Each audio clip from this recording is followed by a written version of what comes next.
Buenos días a todas y a todos. Vamos a continuar con el diplomado en el Bien, tema de nulidades. El día de hoy vamos a ver directamente ya cuáles son las causales de nulidad de diputaciones federales, por qué se pueden darse sus supuestos, ¿no? También vamos a ver las de senadores y finalmente hay una causal genérica que aplica para ambas causales de nulidad. Las vamos a ir revisando en esta sesión y bueno, todavía vamos a tener otras sesiones pendientes conmigo y con otros de mis compañeros para terminar de revisar estos temas de nulidad de elección. Bueno, las causales de nulidad de elección de diputaciones federales fueron de las primeras que se plasmaron en la legislación.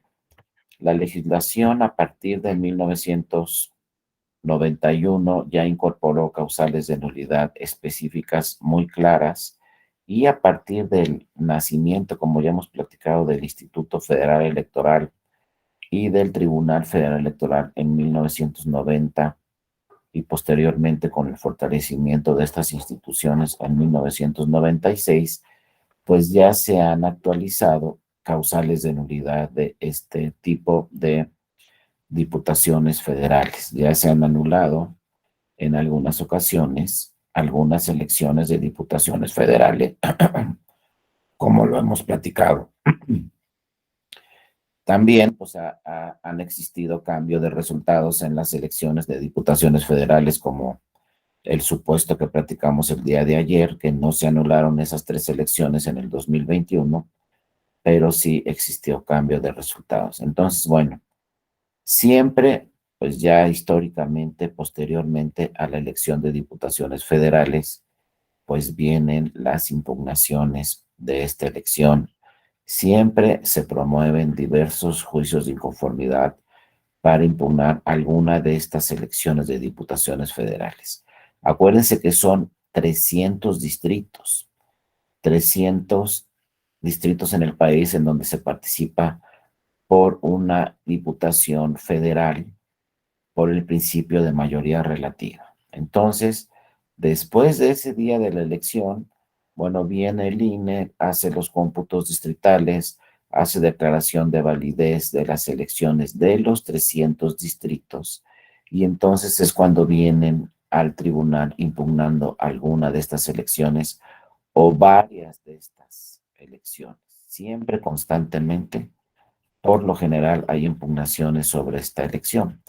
Entonces, bueno, como todas y todos ustedes saben, bueno, el Tribunal Electoral se integra con 5 salas regionales que tienen competencia para revisar estos temas, porque pues si tenemos 300 distritos, entonces el diseño electoral, el sistema electoral nos dice, bueno, si son 5 salas regionales, pues cada una de estas 5 salas va a revisar aproximadamente el tema en 60 distritos.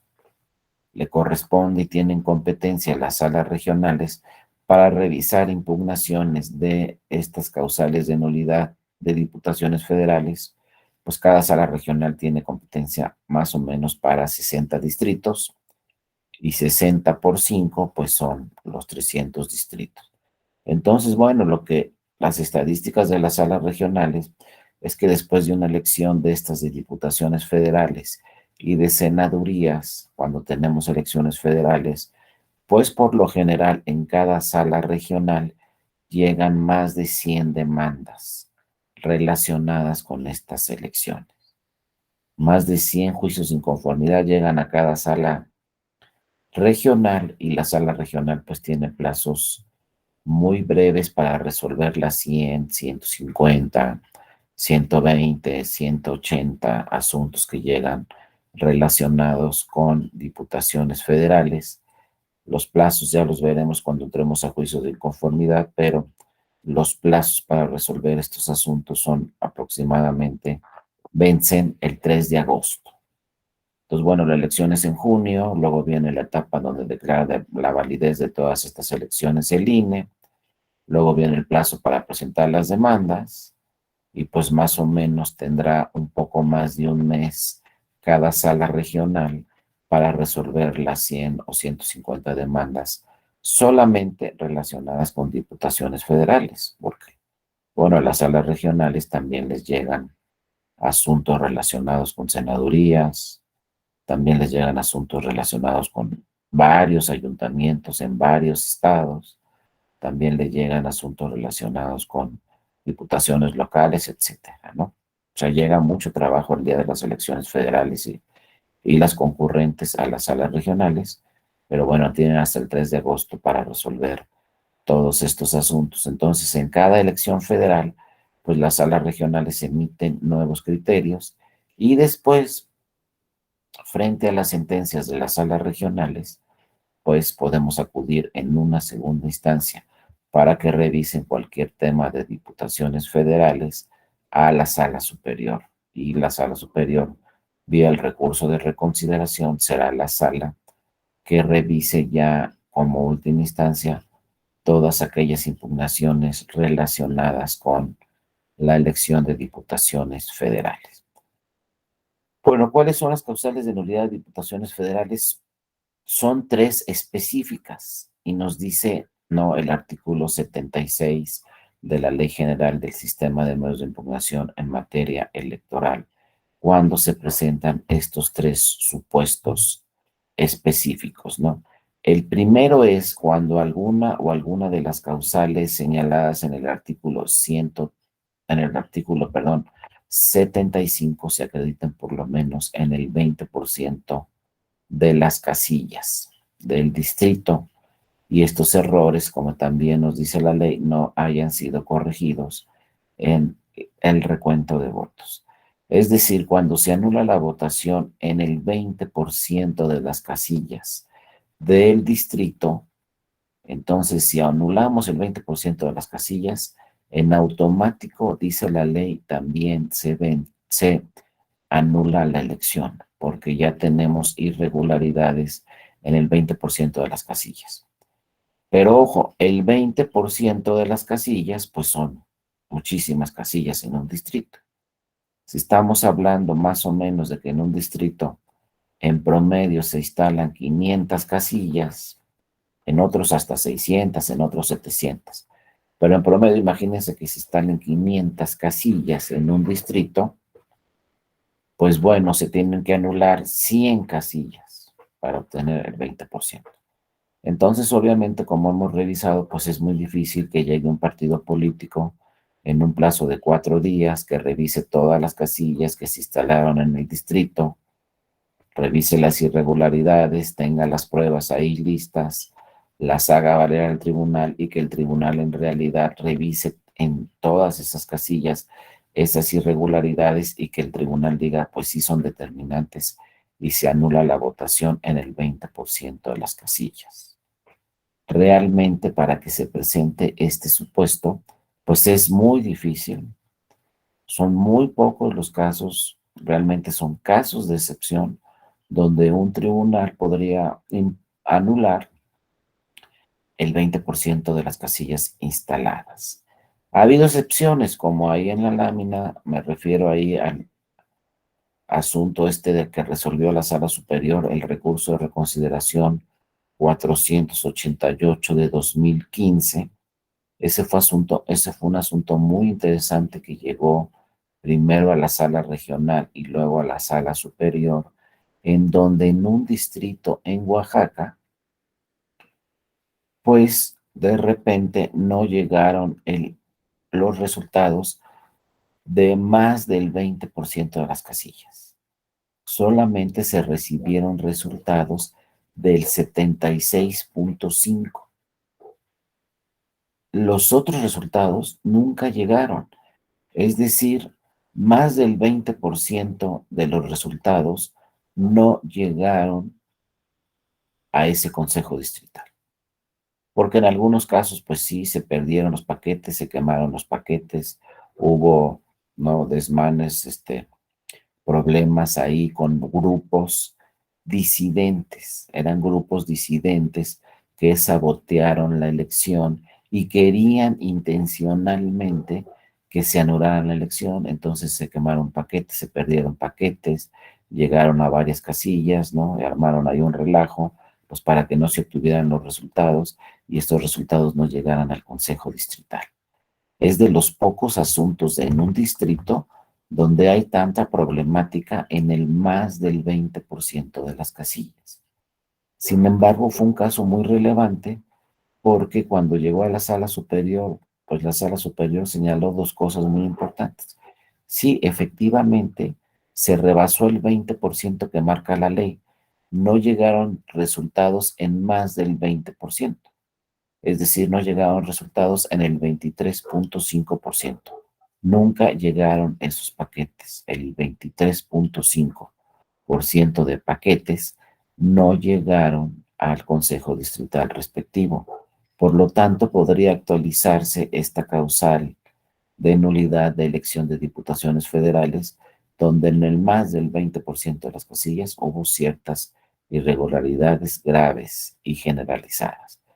Pero fíjense, el tribunal, la sala superior, en este caso muy particular solamente, decidió no anular la elección y señaló que no se anulaba la elección porque las irregularidades habían sido provocadas por un grupo incidente, un grupo de personas ajenas al proceso electoral. Dijo la sala superior, no fue la ciudadanía, no fueron ningún partido político, no fueron las autoridades electorales, fue un grupo que su intención era sabotear la elección para que se anulara.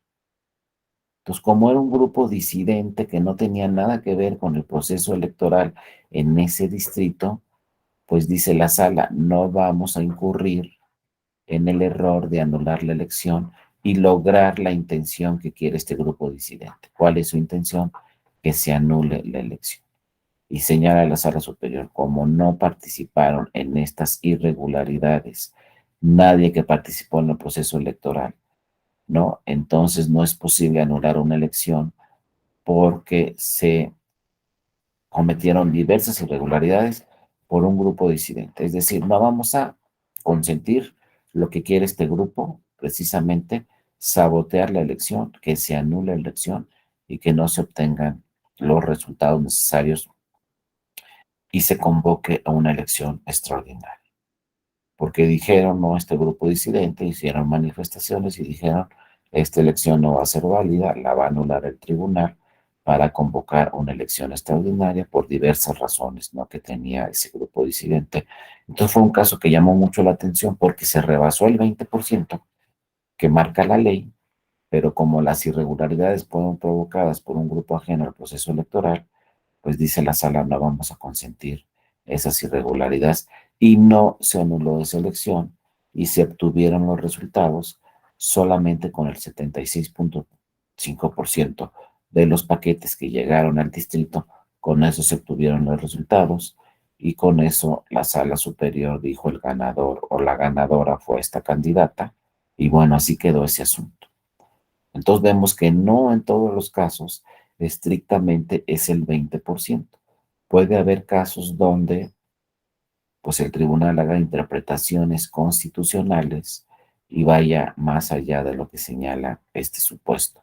Pero claro, insisto, son casos muy excepcionales y en la mayoría de los distritos siempre pues se obtiene, obviamente, nos los ha dicho el INE, 99.8, 99.9, prácticamente siempre llegan todos los paquetes al Consejo Distrital en los 300 distritos del país.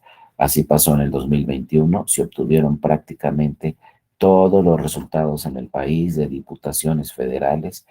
99.9% de los paquetes en el 2021 llegaron a los 300 consejos distritales respectivos y en el 2021 pues fue muy eficiente la actuación del INE y no se anuló ninguna elección de diputaciones federales en el 2021.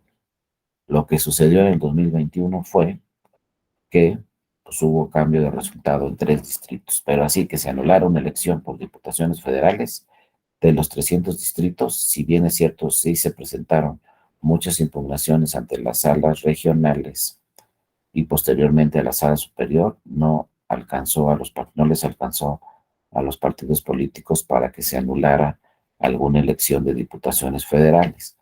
En 2015, ya platicaremos de ese asunto, en el 2015 sí se anuló una elección de diputaciones federales y ya luego vamos a platicar todo lo que provocó que se anulara esa elección en un distrito de Aguascalientes.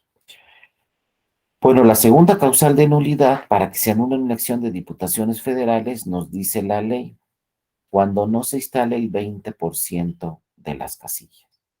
Este supuesto está también para senadurías, como lo vamos a ver, pero obviamente, como lo estamos platicando, si el INE siempre instala el 99.9% de las casillas, en zonas muy excepcionales no se instala una casilla por alguna circunstancia, pero por lo general en todos los distritos se instalan todas las casillas.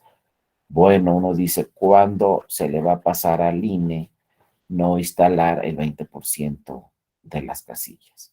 Entonces, bueno, sí también son casos muy excepcionales donde no se instala el 20% de las casillas. Ya hace mucho tiempo que no hemos tenido un supuesto donde se le pase al INE, pues instalar más del 20% de las casillas en un distrito. No tenemos ese dato y bueno, en el 2018, 2021, que fueron las últimas elecciones de diputaciones federales, tampoco se presentó ningún supuesto al respecto. Por eso hay quienes dicen que se tienen que revisar estas causales de nulidad específicas porque realmente son muy excepcionales. Es muy difícil en realidad que se acrediten y que se pueda anular una elección de diputaciones federales por estos dos supuestos. El tercer supuesto, pues es un supuesto, perdón, también complejo. También va a ser muy difícil anular una elección de diputaciones federales cuando, como nos dice la ley, los dos integrantes de la fórmula que hubieran obtenido la constancia de mayoría y validez sean inelegibles. Porque acuérdense, para diputaciones federales se participa en fórmulas. Y como ya lo ha señalado el tribunal y la ley, y ya también lo dice la Constitución, las fórmulas deben ser del mismo género tratándose de mujeres. Las 250 fórmulas que tiene que registrar el partido político cuando hay elecciones de diputaciones federales, en las 250 fórmulas que tiene que registrar mujeres, tiene que ser tanto propietaria como suplente la mujer, tanto de mayoría relativa como de representación proporcional, de las 500 diputaciones. Ahora, hay otras 250 que conforme a la Constitución, pues para que exista paridad de género, en esas otras 250 fórmulas para mayoría relativa y representación proporcional, se tendrían que registrar fórmulas de hombres, ¿no? Sin embargo, la Sala Superior dice, cuando se trate de fórmulas de hombres, ahí sí puede ser hombre suplente y mujer, digo, perdón, hombre propietario y mujer suplente. Es lo que también ya lo hemos platicado, se llama la paridad copeteada. Entonces le dice el tribunal a los partidos políticos, cuando tengan que registrar sus 500 candidaturas, pues en 250, que es la mitad, están obligados a registrar propietaria y suplente mujeres. Y en las otras 250 que deberían de registrar hombre propietario y hombre suplente, sí está la excepción y pueden registrar mujer suplente, para que en caso que por algún motivo renuncie, pida licencia, lo que cualquier cosa que pueda suceder con el hombre suplente, digo, con el hombre propietario, pues podría llegar la mujer suplente y entonces tendríamos más mujeres en la Cámara que hombres, pero bueno, aquí obviamente el grupo históricamente vulnerado ha sido las mujeres, entonces pues existiría esto que se llama, ¿no? La paridad pues copeteada a favor de las mujeres. Pero claro, la mayoría de los partidos lo que hacen es registrar 50% de mujeres, 50% de hombres y punto, ¿no? Pero si quisiera un partido registrar mujeres suplentes en las fórmulas de hombres, pues puede registrar mujeres suplentes en las fórmulas donde el hombre va como propietario.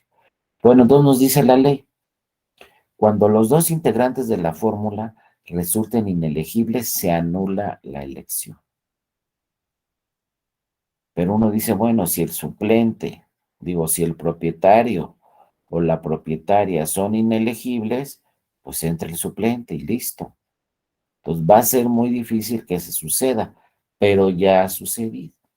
Han sucedido varios casos muy interesantes. El primero es, por ejemplo, no a nivel federal, pero a nivel local, pues desafortunadamente en un congreso, cuando se instaló el congreso, por ejemplo, a nivel local en el estado de Sonora, pues una fórmula que se había declarado ganadora por parte del Instituto Estatal Electoral de Sonora dijo, pues esta es la fórmula ganadora.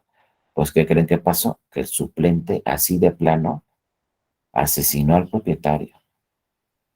Y entonces, después, pues se dieron cuenta por ahí las autoridades en Sonora y entonces se fue de prófugo el suplente. Cuando se dio cuenta de todo este problema, pues se escapó, se fue prófugo, lo siguió ahí la policía, lo que ustedes quieran. Entonces quedó ni propietario ni suplente. Entonces ahí en Sonora, como esa fórmula quedó vacante, no había propietario ni suplente, se convocó a una elección extraordinaria. Y bueno, pues la historia de ese asunto fue que en la elección extraordinaria participó como candidata la esposa del hombre que habían asesinado, que ya había ganado la elección, y ella quedó como ganadora, ¿no? Pero vean cómo todavía se dan casos donde no tenemos propietario y no tenemos suplente. Otro caso muy interesante fue, también una vez llegó un caso en donde, ¿qué creen que pasó? El que impugnó la elegibilidad del propietario, ¿saben quién fue? El suplente. Y el suplente llegó a un tribunal electoral y le dijo, ¿sabes qué? El propietario no cumple con los requisitos, es inelegible y entonces el que entra soy yo. Para que siempre tengan mucho cuidado si quieren ser políticos o políticas, tengan mucho cuidado con quién van en la fórmula. No vaya a ser que les impugnen su elegibilidad, como sucedió en este caso. Pues el suplente impugnó al propietario y ¿qué creen? Tenía razón el suplente porque uno de los requisitos que marcaba la legislación era tienes que renunciar a tu cargo en tal plazo para que te registres como candidato y inicies la campaña.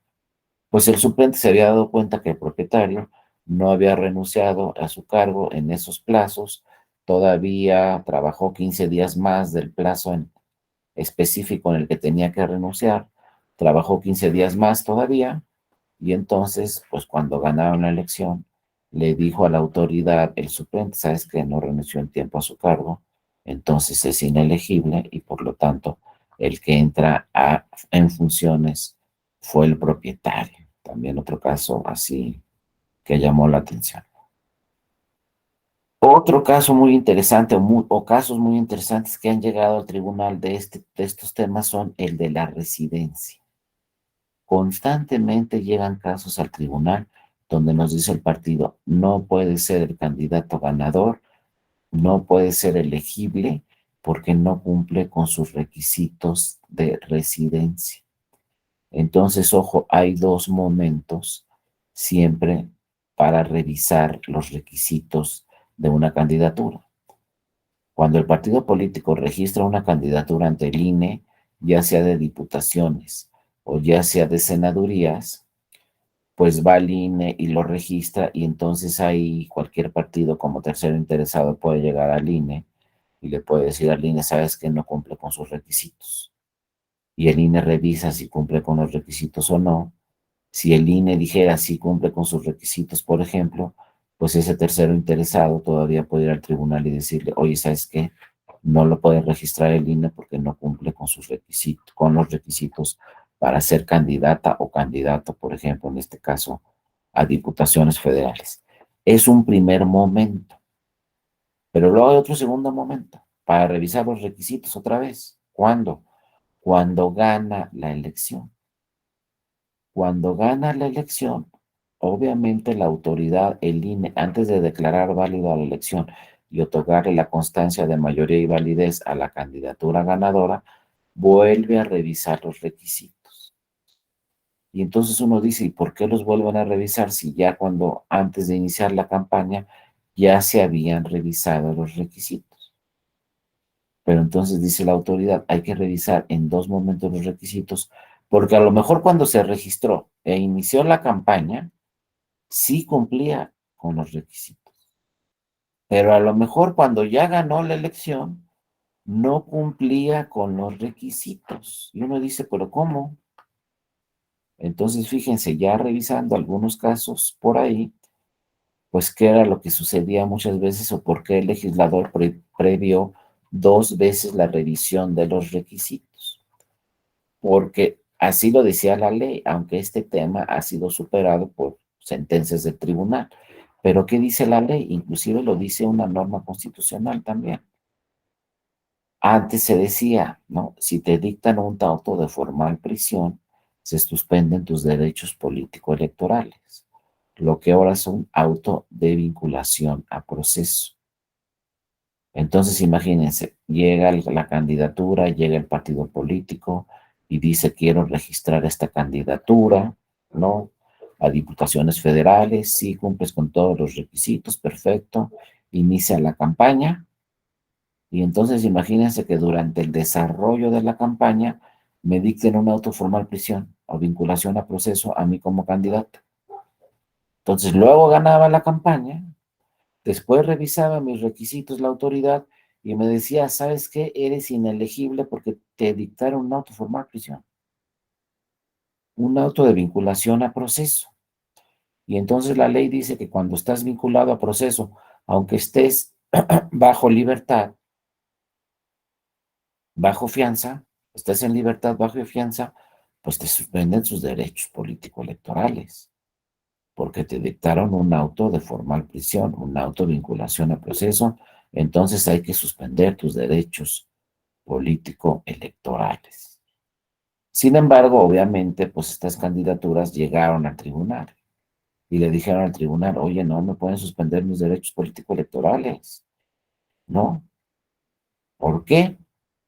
Y obviamente, pues con buenos abogados y buenos abogados que llegaban estas candidaturas al tribunal para que sí se declararan candidaturas ganadoras, a pesar de que se dictara un auto formal prisión en el desarrollo, por ejemplo, de la campaña, pues le decían al tribunal, oye tribunal, pues acuérdate que tú eres un tribunal constitucional y me tienes que proteger estos tres derechos humanos. ¿Cuáles eran los tres derechos humanos que tenía que proteger el tribunal? Es el derecho a ser votado.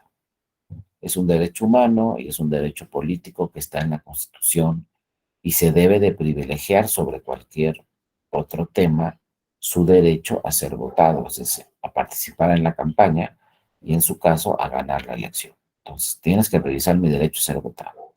Luego le decía el partido, la candidatura o el partido ganador al tribunal, también se debe de proteger mi derecho, fíjense, a un debido proceso. La tutela judicial efectiva, el debido proceso, es un derecho humano que está en la Constitución y que está en los tratados internacionales. Y entonces le decían las candidaturas al tribunal, oye, sí es cierto que me dictaron una autoformal prisión, pero todavía no hay un juicio, todavía no hay derecho de audiencia, todavía no me defiendo, todavía no presento las pruebas, todavía no hay una sentencia definitiva, entonces no me pueden suspender mis derechos político-electorales hasta tener una sentencia definitiva. Por lo tanto, sí soy elegible.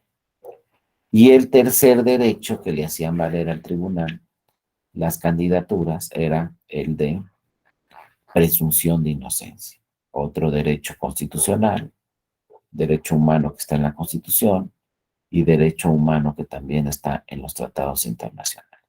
Entonces, a partir de la protección de esos tres derechos, pues dice el tribunal, efectivamente, sí eres elegible y no se pueden suspender tus derechos político-electorales, eres la candidatura ganadora mientras no se tenga una sentencia definitiva e inatacable, para proteger sobre todo la presunción de inocencia y el debido proceso.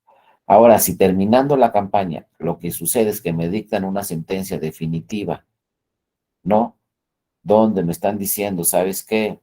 Te condenamos por este delito, ¿no? Ah, bueno, pues es muy diferente, porque tengo una sentencia definitiva y entonces en su caso soy inelegible. Y entonces, pues no puedo entrar al ejercicio del cargo, entrar al suplente. Ahora hay que hacer dos distinciones muy importantes. Si a mí me dictan un auto formal prisión o de vinculación a proceso durante la campaña, pero el delito es grave y me tienen que recluir, o sea, me tienen que meter a la cárcel, porque no puedo salir bajo fianza, entonces automáticamente ahí sí ya soy inelegible.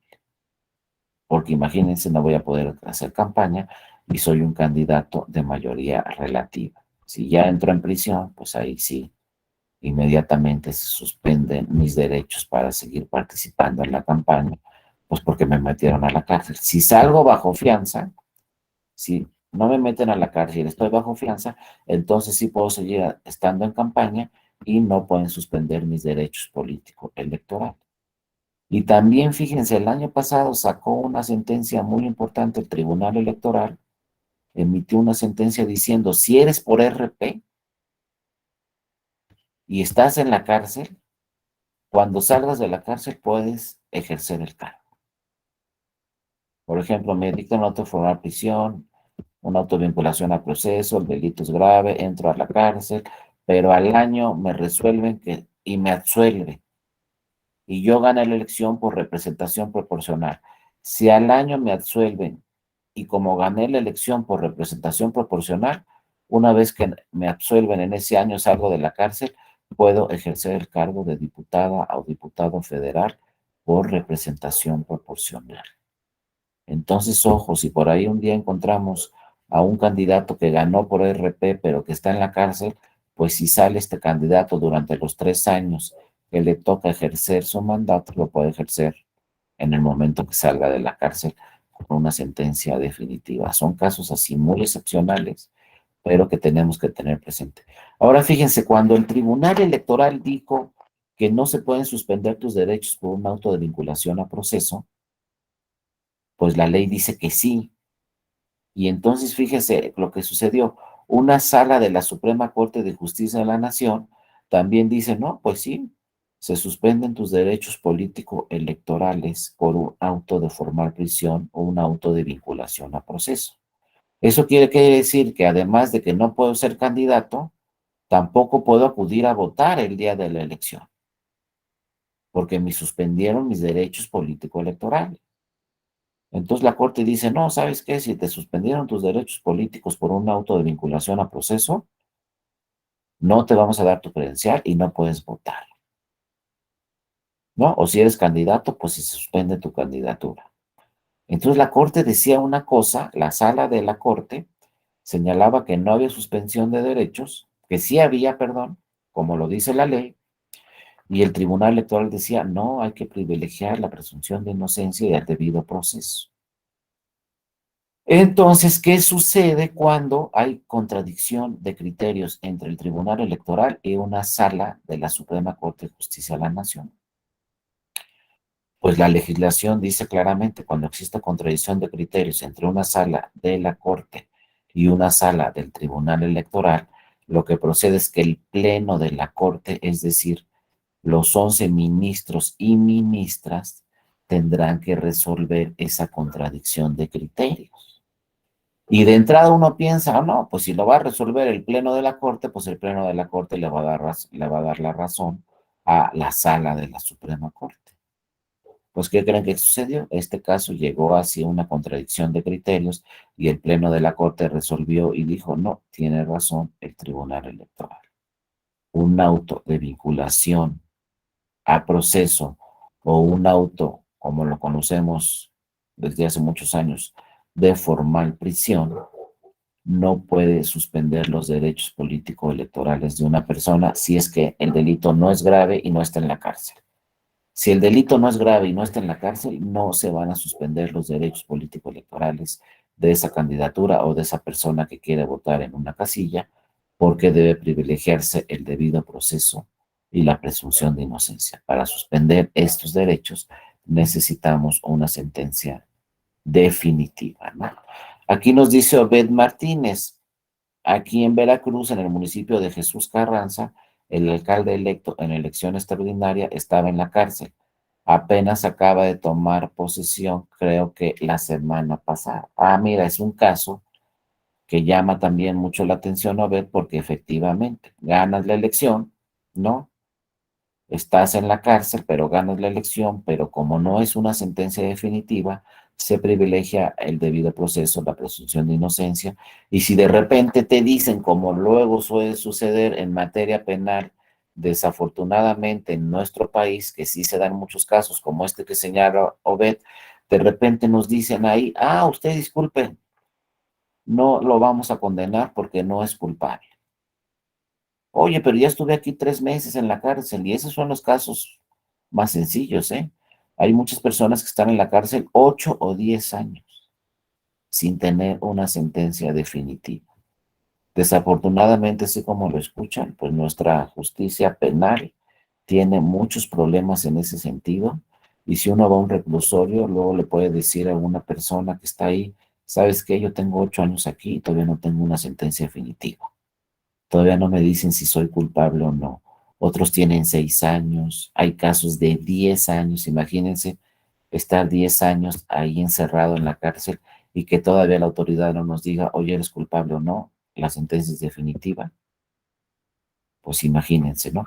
Este caso, pues que señala Obed, gracias Obed por el caso, es muy interesante porque, pues como vemos, ¿no? Vía criterios del tribunal, oye, pues estás en la cárcel, pero ganas la elección. Bueno, si de repente sales de la cárcel porque no eres culpable, no, pues vas a ejercer el cargo, porque ya la ciudadanía votó por ti, ya la ciudadanía votó que tú se decide, que tú fueras la candidata o el candidato ganador. Si por algo estás en la cárcel, bueno, en el momento que salgas de la cárcel, en ese momento puedes tomar posesión del encargo, ¿no? Son casos así muy interesantes que se dan, como el que dice Obed, y se dan para distintas elecciones, ¿no? Bueno, ese es en el tema de una autovinculación a proceso o de un auto de formal prisión donde puede declararse la inelegibilidad o no de una candidatura. El Pleno, como les decía, de la Suprema Corte señaló, tiene razón, la Sala Superior del Tribunal Electoral y no pueden suspenderse los derechos políticos electorales de cualquier persona hasta que se tenga una sentencia definitiva, una sentencia ejecutorial. A pesar de que muchas normas en las entidades federativas, si las revisan, pues sí dicen se suspenden tus derechos por un auto formal prisión. Pero bueno, afortunadamente hemos avanzado en ese criterio y pues todos y todos ustedes saben que un auto formal prisión o vinculación a proceso, pues apenas va a empezar el juicio. Entonces, si apenas va a empezar el juicio, pues como que ya me suspendieron todos mis derechos y apenas va a iniciar el juicio, ¿no? Aquí nos pregunta Andrés Sánchez. ¿Tendrá un dato cuál fue la primera elección que se anula en México? No tengo ese dato exacto, Andrés, porque no estoy seguro, pero antes de que se hicieran los tribunales electorales, creo que por ahí sí se anularon algunas elecciones antes de que se hicieran los tribunales electorales en nuestro país por estos casos, Andrés, por inelegibilidad. No tanto porque existiera un tribunal electoral en nuestro país al cual podíamos acudir y decirle, oye, quiero que se anule la elección. Ni siquiera había supuestos para que se anulara muchas veces la elección. Y acuérdense, antes de que tuviéramos tribunales electorales, quienes declaraban la validad de una elección o anulaban una elección solamente eran los congresos estatales para elecciones estatales o el Congreso de la Unión para elecciones federales. Los casos, lo podemos investigar, Andrés, pero los casos que se dieron antes de los tribunales electorales eran casos en los cuales, pues por algún tema, no cumplía con los requisitos ya el candidato ganador y entonces, pues en algunos casos sí tenía que anular la elección si no había suplente, porque en algunos casos históricamente no teníamos suplente, entonces si el propietario era inelegible, pues se tenía que anular la elección y convocar a elección extraordinaria. Han sido muy pocos los casos antes de los tribunales electorales, pero sí se daban casos en que no cumplían con los requisitos y obviamente antes de los tribunales electorales y antes de que tuviera la Suprema Corte atribuciones de un tribunal constitucional como fue en 1994, pues antes sí, una autoformal prisión o un auto de vinculación a proceso, estoy hablando de 30 años o más, pues sí suspendían tus derechos. Y entonces, en muchos casos se tenía que convocar a una elección extraordinaria, muchas veces también, por ejemplo, antes del INE y antes del Tribunal Electoral, antes del IFE, pues en el país ustedes deben de recordar que tenemos municipios muy pequeños. No siempre hablamos de diputaciones federales con 500 casillas. Todavía por ahí en algunos estados del norte, donde hay muy poca población, en algunos municipios, pues yo he escuchado por ahí compañeros del instituto, creo que de Sonora, si no me equivoco, que me han comentado que hay distritos, hay municipios en Sonora donde solamente se instalan, por ejemplo, 10 casillas, porque son zonas rurales, que es muy complejo llegar hasta allá, muchas veces no podemos entrar en coche, entonces fíjense, hay que llevar todo el material electoral pues a caballo, porque hay que pasar por una barranca donde nada más pasa un caballo, no pasa un coche, y entonces llegas a la zona rural ahí, en un municipio muy alejado de una ciudad, de alguna comunidad, y en ese municipio pues instalan, por ejemplo, 10 casillas. Si por algún motivo se dejan de instalar 2 casillas, pues en ese caso se va a tener que anular la elección y convocar una elección extraordinaria. Entonces, antes de que estuvieran los tribunales electorales, pues sí se daban casos así, Andrés, donde pues nos decía la autoridad, ¿saben qué? Aquí nos instalaron las casillas, no llegaron las boletas, entonces no es válida la elección en ese municipio y hay que volver a convocar una elección extraordinaria. Pero no eran tantos, no eran casos que uno iba al tribunal e impugnaba la elección. Eran casos en que por alguna razón no llegaba el material electoral y entonces se tenía que anular la elección porque no se llevó a cabo la elección. Eso es en el norte. Por ejemplo, en el sur, pues en el sur, acuérdense, donde más agua tenemos es en el sur. En el norte, ya ven en Nuevo León lo que está pasando, se quedan sin agua un día sí, otro día también, ¿no? Sobre todo en Monterrey. En el sur, al revés, un día se inundan y otro día también. Entonces, nuestro país es, les digo, nuestro país son como varios países en uno solo. Y entonces en Tabasco, constantemente, en Chiapas, constantemente, lo que me platican las personas de allá es que en esos estados constantemente, pues el día de la elección o un día antes de la elección, pues crece el río, entonces al día siguiente está el río ahí crecido, no podemos cruzar el río porque no hay puente para cruzar el río, y entonces lo que sucede es que no se celebra la elección en diferentes casillas, no llegan los electores a esas casillas, y bueno, hace mucho tiempo, les digo, antes del IFE, pues no se llevaba a cabo la elección, y entonces se anulaba la elección y se tenía que convocar una elección extraordinaria. Pero esos eran en realidad los casos. No es que un tribunal dijera, se anula la elección, porque ni tribunal teníamos. Pero sí, históricamente, desde hace mucho tiempo, pues la autoridad electoral, antes que era la Secretaría de Gobernación o los gobiernos estatales, pues había zonas muy complejas donde no podían llegar las casillas, no se emitía el voto y entonces ahí en esas zonas se tenía que convocar a elecciones extraordinarias, porque nuestro país pues es tan grande que sí tiene zonas muy, muy complejas donde es muy difícil. Actualmente ya con el IFE a partir de 1990 pues se rescatan los paquetes de donde sea. Inclusive ustedes pueden preguntarle a cualquier consejera o consejera del INE, sobre todo los que eran consejeras o consejeros en el IFE, y les van a platicar esos consejeros o consejeras, ¿sabes qué? Pues en tal lugar mandamos un helicóptero para que recogiera los paquetes porque había un desastre natural un día antes y entonces mandamos el helicóptero. En otros lados tuvieron que recoger los paquetes, han tenido que recoger los paquetes con lanchas porque ya no llega el coche ni el caballo, entonces hay que mandar la lancha por el paquete.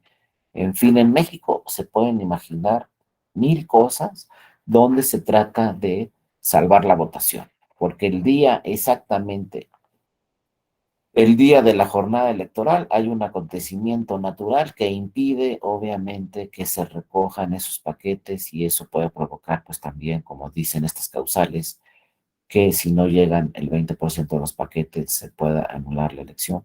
sobre todo cuando no estaba el IFE. Ahora con el IFE y actualmente con el INE, pues ya esa autoridad tiene una experiencia muy importante para siempre, en todos los casos, tratar de que se instalen todas las casillas, o en todos los casos tratar de revisar o de rescatar los paquetes a los cuales ya no se puede llevar directamente al Consejo Distrital por determinadas circunstancias, pero ustedes pueden preguntar y de verdad muchas veces se han rescatado paquetes en helicóptero, otras veces en avioneta y otras veces en lancha. O lo mismo, muchas veces se han tenido que instalar casillas y llevar el material en avioneta, en helicóptero o en lancha, porque ya no se puede llevar el material vía transporte, coche, camioneta, o muchas veces ni siquiera a caballo. Es que, pues, muchas veces hay que pensar que hay zonas rurales sumamente complejas donde es muy difícil llevar hasta allá el paquete y hay que llevarlo hasta allá.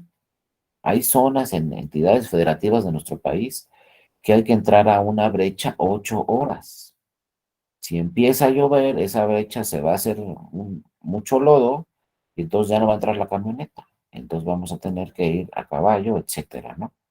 Por eso muchos institutos estatales electorales pues tienen hasta jeeps, etcétera, autos especializados para poder entrar hasta todas esas zonas complejas, porque la responsabilidad y la función del INE, tanto como de los institutos estatales electorales, pues es instalar todas las casillas. Luego también por ahí me han platicado, yo no tengo pruebas y no les puedo decir si es cierto o no, pero por ahí me han platicado que hay grupos, ¿no?, criminales o de grupos donde no dejan entrar, ¿no?, a los representantes de los partidos, no dejan entrar a los representantes, a los funcionarios y funcionarias de la mesa directiva de casilla. Entonces hay que instalar en otras zonas las casillas o hay que darle la vuelta a esa zona porque es una zona donde el crimen organizado está ahí, o es una zona de narcotráfico, entonces hay que darle la vuelta e instalar la casilla por otro lado, etcétera. Todos esos temas han sido muy complejos, pero insisto y les digo, el INE en el 2021 instaló el 99.9 de las casillas en todo el país. Pero sí se han dado casos donde se tiene que anular la elección, sobre todo antes de que existiera el INE y antes de que existiera el Tribunal Electoral, por todos estos temas, o porque resulta inelegible el candidato ganador o no se presentan a ejercer el cargo porque los que ustedes quieran. También ha habido casos así donde, bueno, tienes que tomar posesión el 1 de septiembre y de repente el candidato o la candidata ganadora no llega el 1 de septiembre a tomar posesión o renuncia al cargo, etcétera. Se ha dado todo en un país tan grande, con tantas elecciones, pues hemos tenido, ¿no?, todos los supuestos. Pero les digo, en este caso de la inelegibilidad de las candidaturas, lo que más se presenta ante el tribunal es la residencia.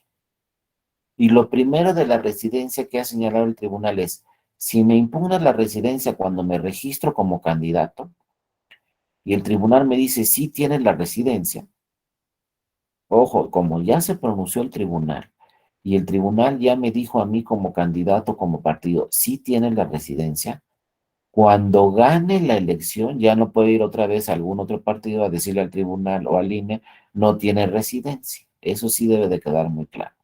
Sí es cierto que el INE revisa en dos momentos los requisitos, pero si el requisito de residencia se impugna, por ejemplo, cuando voy y me registro, y dice el tribunal, si tiene residencia, ya no puede ir nuevamente otro partido al tribunal, ya que se ganó esa candidatura, a decir no tiene, porque entonces el tribunal va a contestar inmediatamente, este tema de residencia ya se revisó cuando se registró esta candidatura y se dijo que sí tenía la residencia. No más que no se imaginan a los tribunales electorales cuántos casos han llegado de residencia, y este tema de la residencia es un tema sumamente complejo. Lo primero que tenemos que revisar en la residencia es por qué se le ocurrió al Poder Legislativo como requisito el de la residencia. Por ejemplo, si yo quiero ser presidente municipal, me piden residencia.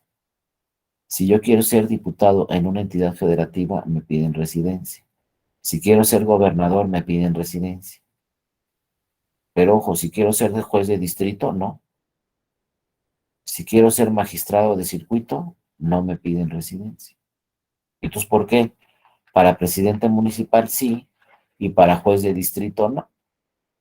Y por ejemplo, para juez de distrito no, porque pues, no tengo yo por qué pertenecer a esa comunidad, por qué vivir en esa comunidad, por qué demostrar que nací quizá en esa comunidad. Al contrario, el juez de distrito, pues si nadie lo conoce, muchas veces hasta mejor, ¿no? Porque él tiene que resolver de una forma imparcial, conozca o no conozca a las partes, tiene que resolver de una forma imparcial. Entonces, un juez de distrito, pues no le vamos a exigir la residencia. Cualquiera de nosotros puede ser jueza o juez de distrito en Tamaulipas, en Colima, en el Estado de México, y si estoy en el Estado de México, luego me pueden mandar a Chiapas, y si estoy en Chiapas, luego me pueden mandar a Campeche y no sucede nada. ¿Por qué? Pues soy un juzgador y lo que tengo que ser es imparcial. Pero si soy presidente municipal, me dicen, necesitas acreditar que vives aquí. Y entonces vienen ahí los primeros problemas, ¿no? Llego yo, me registro ante el INE, le digo al INE, mira, sí tengo residencia en esta comunidad porque aquí está mi credencial para votar con fotografía con ese domicilio. Entonces la primera pregunta, ¿con la credencial voy a acreditar la residencia? No. Con la credencial voy a acreditar que tengo ese domicilio. Punto. Dos, que tengo ese domicilio, ¿acredita que ahí vivo? No, tampoco. De buena fe el INE dice, me estás ofreciendo como prueba tu credencial. Ah, bueno, tu credencial está vigente. Ah, bueno, muy bien. Entonces, de buena fe, yo entiendo que tú vives en el domicilio de tu credencial. Y se registra la candidatura y se dice si tiene residencia porque exhibió su credencial para votar con fotografía. Aquí nos dice Andrés con constancia domiciliaria. También son otra serie de pruebas. Ahorita las vamos a revisar, Andrés, pero bueno. Dice el INE, tienes residencia porque aquí está tu credencial que me estás ofreciendo y el domicilio se encuentra dentro de esa ciudad, entonces tienes residencia en esa ciudad. El INE todos estos actos los toma de buena fe y los toma como ciertos. Y ya no hay ningún problema con la residencia. Ojo, pero si llega una persona al INE y le dice, no tienes residencia aquí, y ofrece alguna prueba solamente indiciaria, por ejemplo, nos dice, yo sé que trabaja en otra ciudad, entonces inicia el procedimiento. Y entonces luego esa persona, si el INE dice de todos modos sí tiene la residencia, aunque trabaje en otra localidad, entonces esta persona impugna esa residencia ante el tribunal. Y entonces vienen ya los temas más complejos de residencia. Por ejemplo, mi caso es un ejemplo, ¿no? Yo vivo en el Estado de México y trabajo en la Ciudad de México. Todos los días voy a la Ciudad de México y todos los días regreso al Estado de México. Si yo les pregunto, ¿dónde está mi residencia? ¿En el Estado de México o en la Ciudad de México? Y de entrada, pues yo exhibo mi credencial para votar con fotografía y mi credencial tiene el domicilio donde vivo y entonces esa es mi residencia. Pero ya empezamos ahí a cuestionar el tema de residencia porque uno dice, bueno, vives en el Estado de México, pero trabajas en la Ciudad de México. Pues, ¿para qué queremos residencia? Yo les pregunto, ¿yo podría ser presidente municipal en un municipio o podría ser alcalde, ¿no? O podría ser alcalde o jefe delegacional, etcétera, en una alcaldía de la Ciudad de México en la donde trabajo? Podría ahí de repente decir, pues que aquí trabajo en la alcaldía de Coyoacán. Pues como trabajo en la alcaldía de Coyoacán, entonces puedo lanzarme para alcalde en Coyoacán. Sí puedo o no, porque ahí estoy todo el día, porque ahí trabajo. O no, me diría la autoridad, ¿no sabes qué? Tú solamente puedes ser presidente municipal o regidor o lo que tú, en el Estado de México, en tu municipio. No, pero que estoy todo el día en la Ciudad de México, pues sí, pero tú donde vives es en el Estado de México. Entonces no puedes aspirar a ningún cargo de la Ciudad de México porque tu residencia está en el Estado de México. Entonces vean cómo se va poniendo más complejos los temas.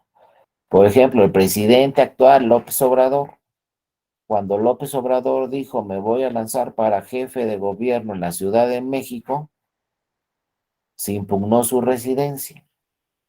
Y llega un partido y le dice al Tribunal Electoral, en este caso al Tribunal Electoral de la Ciudad de México, le dice, oye, no tiene residencia porque su credencial tiene domicilio en Villahermosa, Tabasco. Y además, fíjense lo que le dice el partido al Tribunal Electoral de la Ciudad de México. Y además, ¿qué crees? Además de que su credencial tiene domicilio en Tabasco, en la última elección en Tabasco fue a votar a Tabasco. El candidato, o bueno, el que pretende ser candidato a la Ciudad de México, votó el año pasado en Villahermosa, Tabasco. Y además su acta de nacimiento dice que nació en Tabasco. Pues, ¿cómo que ahora quiere ser jefe de gobierno? ¿Y cómo que ahora quiere registrarse aquí su candidatura? Se impugnó. Entonces ahí en una discusión que tuvieron las magistradas y los magistrados en la Ciudad de México, dijeron, bueno, ¿tiene residencia o no? ¿Qué hizo este candidato, nuestro actual presidente? Pues presentó una serie de pruebas, comprobantes de agua, comprobantes de luz, predial, donde decía que él tenía un departamento en la Ciudad de México y que vivía en ese departamento a pesar de que su credencial decía Tabasco. Primeras pruebas que presentó. Otras, yo trabajo en el partido político PRD, creo que era el PRD, y aquí les muestro el nombramiento que tengo en el partido político. Después, testimoniales de sus vecinos. Fueron con testimoniales los vecinos y le dijeron al tribunal, a nosotros nos consta que esta persona vive aquí en este departamento. Y entonces, bueno, ¿dónde tiene su residencia? ¿Dónde dice la credencial? Pues no, finalmente el Tribunal Electoral de la Ciudad de México, no por unanimidad, sino por la mayoría de sus magistrados y magistradas, decidieron que sí tenía residencia, porque vivía en la Ciudad de México, a pesar de que su credencial tenía domicilio en Villahermosa, Tabasco. Entonces se acreditó que sí tenía residencia, compitió, se le otorgó su residencia, se le otorgó su registro, hizo campaña y ganó la elección de jefe de gobierno, ¿no? Y fue pues jefe de gobierno prácticamente los 6 años, porque creo que pidió licencia 10 meses antes de que terminara su encargo para competir para la presidencia de la República. Y así como esos casos han llegado otros muy importantes. Les platico otros rápidamente. En Oaxaca, ¿no? En Oaxaca, pues el gobernador, que todavía creo que es gobernador, no sé si ya tomó posesión el candidato ganador en Oaxaca o la candidata ganadora en Oaxaca, pero bueno, Alejandro Murat es el gobernador que está terminando funciones, o ya terminó funciones en Oaxaca. Ya estamos por ahí en fechas donde hay cambio de gobierno en Oaxaca, si no es que ya cambiaron, creo que todavía no, pero bueno, están a punto de cambiar de gobierno en Oaxaca. Pero cuando se registró a Alejandro Murat al Instituto Electoral de Oaxaca, llega otro partido y dice, no tiene residencia, porque Alejandro Murat nació en la Ciudad de México y Alejandro Murat trabaja en el Estado de México. ¿Cómo va a tener residencia? Y entonces fíjense la impugnación, ¿no? Entonces imagínense que ustedes sean las abogadas o los abogados de Alejandro Murat y les digan, no, pues saben que ella me dijo el instituto que no tengo residencia. Y entonces ustedes le preguntan, pues a ver, díganos, ¿dónde nació? Ciudad de México. Así está mi acta de nacimiento. ¿Dónde reside actualmente y trabaja? Estado de México. Entonces imagínense lo complejo del asunto. Entonces, pues ¿cómo lo vamos a defender para convencer al instituto, en este caso ya al Tribunal Electoral de Oaxaca o hasta la Sala Superior, porque se trataba de una gobernatura, el asunto llegó hasta la Sala Superior? ¿Qué argumentos vamos a hacer valer? Aquí nos dice Obed también. Aquí en Veracruz hay un diputado de representación proporcional en la quinta circunscripción que actualmente es el presidente de la mesa directiva, es nativo de la ciudad de Minatitlán, Veracruz, y ahora quiere participar de candidato a gobernador en el estado de Veracruz. Pues sí, hay casos así, Obed. Gracias por tu comentario. Bueno, vamos a ver el de este de Oaxaca, que también se puede relacionar con otros como el que menciona Obed. Fíjense, imagínense que usted sean las abogadas o los abogados y les diga a esta persona, pues sí, nací en la Ciudad de México. Resido en este momento en el Estado de México porque ahí trabajo. O sea, mi domicilio actual es el Estado de México, pero de repente voy y me registro para candidato a gobernador en Oaxaca. Oye, pero ¿cómo le vamos a hacer para ganar esa demanda? Y que el Instituto Electoral de Oaxaca te registre en Oaxaca y que diga que tienes residencia en el Estado de México. Y en ese caso que analizó la sala superior, pues se fue a fondo, ¿no? Y dijo, bueno, es que vamos a ver para qué está la residencia. ¿Realmente ustedes se han preguntado para qué se le exige la residencia a una candidatura? ¿Para qué queremos que tenga residencia ahí? ¿O qué, como dice Obed, una persona de Veracruz no puede ser un, un regidor en Oaxaca? ¿Por qué no? ¿O una persona de Chiapas no puede ser presidente municipal en el Estado de México? A lo mejor es una persona muy brillante, es muy inteligente, sabe manejar muy bien un municipio, tiene todas las aptitudes. Ah, pero tú eres de Veracruz y quieres ser candidato en el Estado de México, no se puede. ¿Por qué? Entonces hay que analizar a fondo, hay que revisar los debates, las discusiones cuando se plasmó en la ley el requisito de residencia.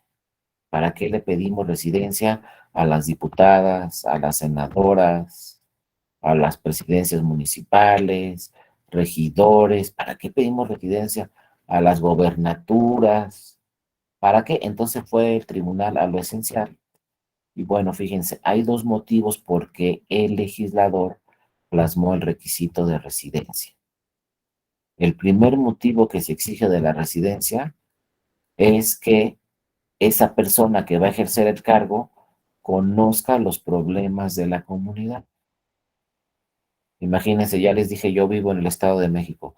Imagínense que de repente les diga, ¿qué creen? Mañana me voy a registrar para presidente municipal en Colima, en la capital. Pues lo primero que van a pensar es, ¿y a poco tú sabes qué pasa con la basura en Colima? ¿Qué pasa con el agua? ¿Qué pasa con el predial? ¿Qué pasa con el alumbrado? ¿Qué pasa con la seguridad? ¿Qué pasa con la educación, las escuelas en Colima, en la capital? Pues van a decir, no sabes, porque no tienes residencia ahí, no conoces los problemas de esa comunidad. ¿Qué pasa con el mercado en la comunidad? Tampoco sabes qué pasa con el mercado. No sabes qué sucede en esa comunidad. Por eso se exige residencia en determinados plazos, ¿no? Hay que ver cuál es el cargo y cuánto tiempo se exige de residencia. Pero se exige una cierta residencia, pues para que esa persona conozca los problemas de esa comunidad. Esa es la primera esencia de la residencia, el primer requisito, el primer supuesto, ¿no? Pero el segundo para mí es más importante. Sí es muy importante que yo conozca, pues, los problemas de esa comunidad. Es muy importante, pues, para resolverlos. Pero para mí es más importante el segundo requisito. ¿Cuál es el segundo requisito? Bueno, que el segundo requisito es que la ciudadanía de esa comunidad, pues me conozca a mí. Por eso también se exige residencia. Porque de repente, si yo les digo, yo quiero ser presidente municipal y de repente me aparezco ahí en la capital de Colima, pues todos los que van a votar ahí van a decir, ¿y este quién es? ¿De dónde salió? No lo conocemos. ¿Cómo vamos a votar por él? No, pues que ya el partido lo puso y que el otro partido registró a otro que tampoco tiene residencia y que el otro partido registró a otro, entonces no conocemos a nadie, ¿por quién vamos a votar? Ese es un segundo elemento muy importante de la residencia. Conocer a esa persona, pues para nosotros tener una mejor información, emitir un voto más informado. Por eso la legislación exige estos requisitos de residencia, que la persona conozca los problemas de la comunidad y que la comunidad conozca a esa persona.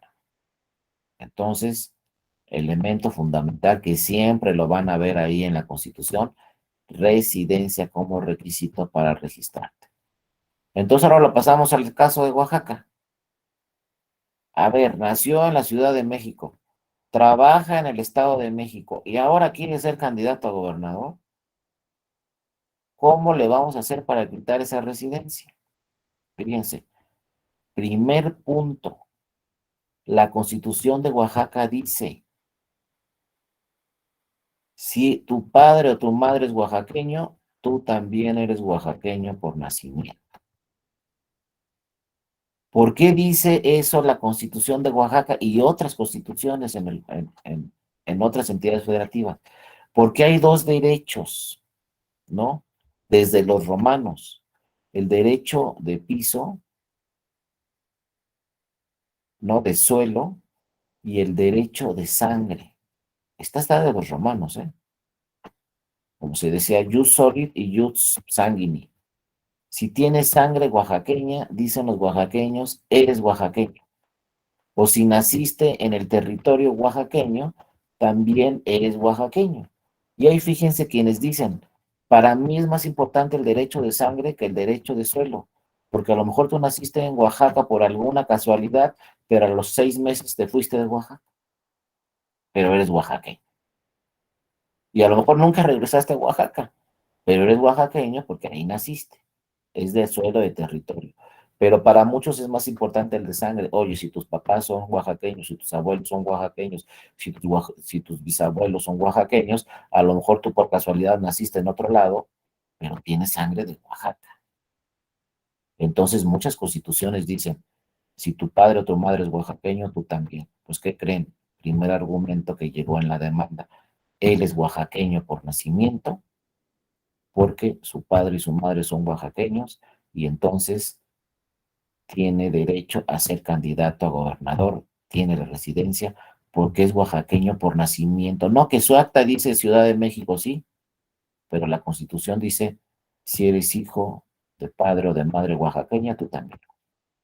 Bueno, entonces más o menos por ahí se decía, bueno, puede ser que sí sea oaxaqueño, ¿no? Pero el segundo argumento que les di, el más importante, que les decía, ¿lo conocen o no?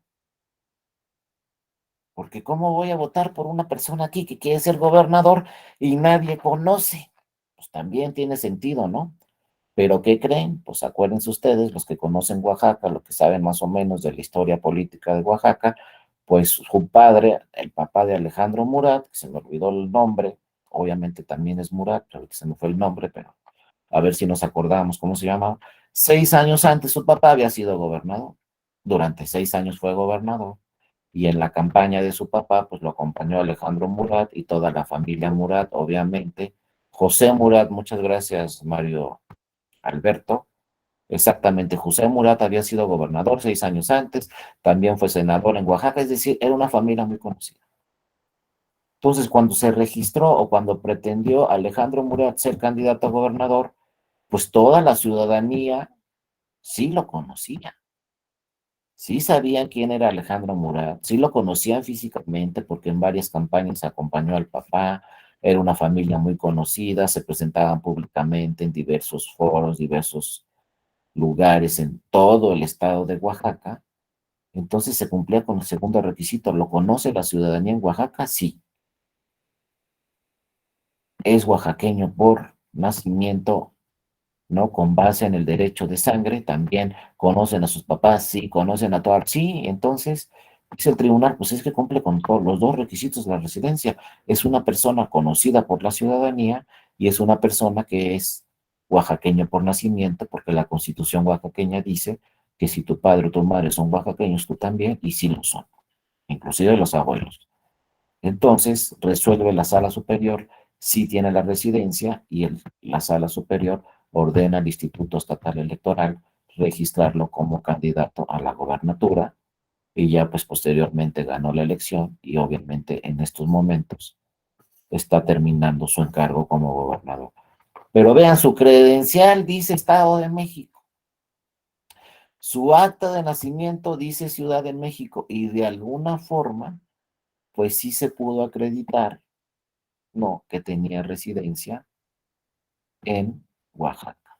Lo mismo con López Obrador, de alguna forma sí se pudo acreditar que tenía residencia en la Ciudad de México. Entonces, ojo, no hay que irnos con la finta, pues si mi credencial dice este domicilio, ahí tengo la residencia. Como dice el INE y el tribunal, se presume que ahí tienes la residencia, pero hay que revisar otros elementos y otro material probatorio para revisar si efectivamente el domicilio de tu credencial es suficiente para acreditar que ahí tienes la residencia o no nos va a alcanzar con el domicilio de tu credencial. Y el acta de nacimiento también, no con eso se va a acreditar la residencia, porque como les digo, muchos podemos nacer por casualidad en otra ciudad y eso no quiere decir que tengamos ahí la residencia. Y a nivel internacional pasa lo mismo, ¿no? Por ejemplo, una persona que nace en Alemania, por ejemplo, estamos de viaje, nace una persona en Alemania, ¿no? Bueno, esa persona nació en Alemania, es alemán, pero si se va de Alemania a los 6 meses, o a los 2 meses, o al mes, porque nada más estaba de viaje en Alemania, lo que ustedes quieran, o a los 3 años se va, pierde su residencia. No, pues que nació en Alemania, ¿no? Pues que a todo dar, pero ya no vive aquí, entonces dice la legislación alemana, pierde su residencia. Pero fíjense cómo esa legislación a mí me gusta, porque bueno, si ya te fuiste 10 años, pues ya perdiste tu residencia, pues, porque fue por casualidad, es lo que les digo, no es derecho de sangre, aquí es derecho de suelo, pero pues, naciste aquí, pero ya te fuiste, pues ya no tienes residencia. Pero ¿saben qué dice la legislación en Alemania? Si regresas después, por ejemplo, naciste en Alemania, te vas a Francia, duras 10 años en Francia, si regresas a Alemania y vives en Alemania 8 años, creo que eso dice la ley, 8 años seguidos, vuelves a adquirir la residencia alemana, porque ahí naciste, luego regresaste y ya tienes 8 años en Alemania. Y ojo, porque si uno es alemán, pues tiene una serie de prestaciones muy importantes, ¿no? Tiene hospitales, salud gratis, becas gratis, puedes estudiar en cualquier universidad con beca. Allá en Alemania te pagan todos los servicios prácticamente si eres alemán. Claro, lo que no dicen es que los impuestos en Alemania son prácticamente el 50% de tus ingresos se va de impuestos. Si ganas 10 pesos, 50 te quitan 5 pesos, la mitad que se va de impuestos.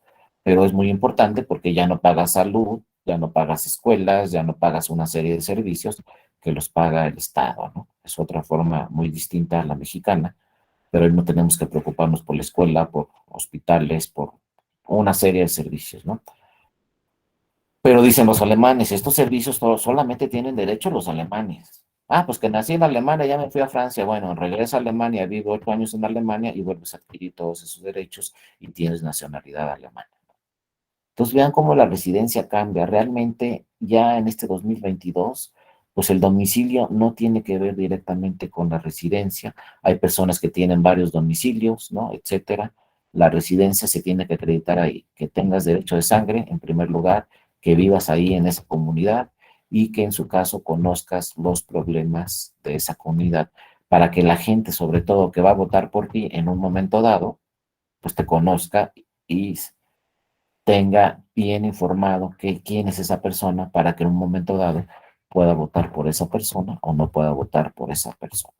Aquí también nos dice Obed, en Veracruz se acaba de reformar el artículo 11 de la Constitución local en sentido de la residencia. Falta la aprobación de la mayoría de los municipios,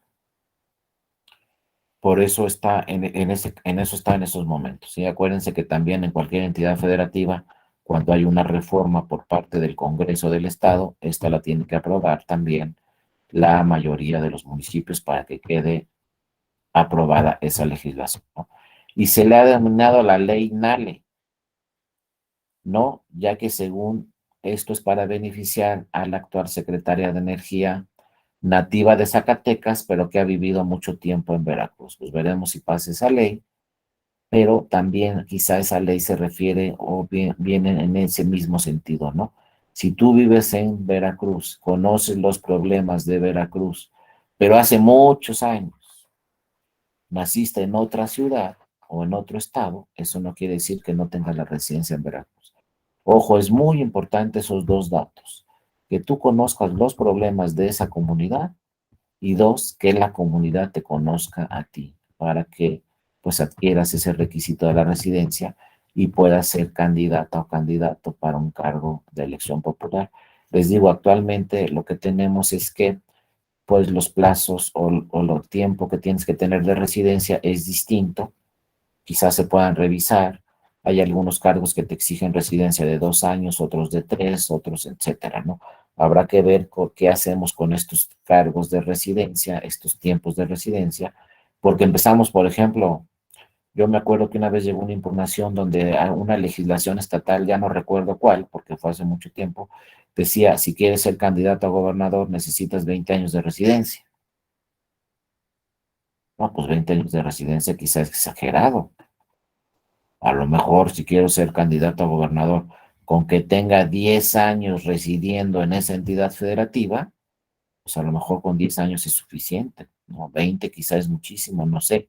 Esos temas también se debaten en los congresos estatales y en el Congreso de la Unión, pero sí sería también importante quizá fijar un plazo específico, quizá para todas las entidades federativas, de algún tiempo de residencia que se tenga que tener ahí debidamente acreditada, o en su caso, pues nos vamos y fortalecemos el derecho de sangre como lo hacen muchas constituciones. Aquí no importa que vivas en otro lado, si tu padre o tu madre son de aquí por nacimiento, tú también. Entonces, bueno, habrá que ver eso, habrá que desarrollar todos esos temas. Les digo, a mí desde mi punto de vista me convence mucho el derecho de sangre, quizá más el derecho de suelo, porque muchos quizá pueden nacer en algún lugar por alguna casualidad, sus padres estaban trabajando ahí en ese momento, pero luego ya estaban en otro lugar, etcétera. Habrá que revisar todos esos temas, pero a mí sí me convence mucho este derecho de sangre.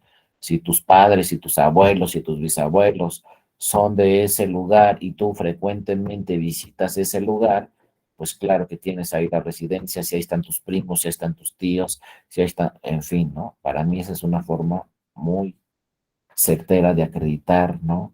La residencia.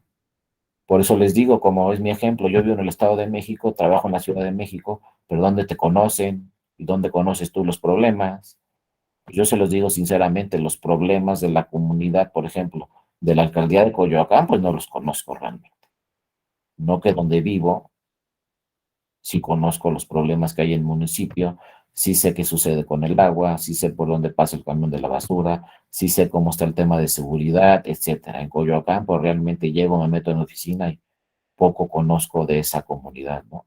Pero siempre habrá que revisar, insisto, cada caso concreto, porque de verdad llegan muchos casos de residencia y luego otro, ya con esto terminamos la residencia, porque diario agarro un tema y ahí nos vamos toda la clase. Pero bueno, el último tema.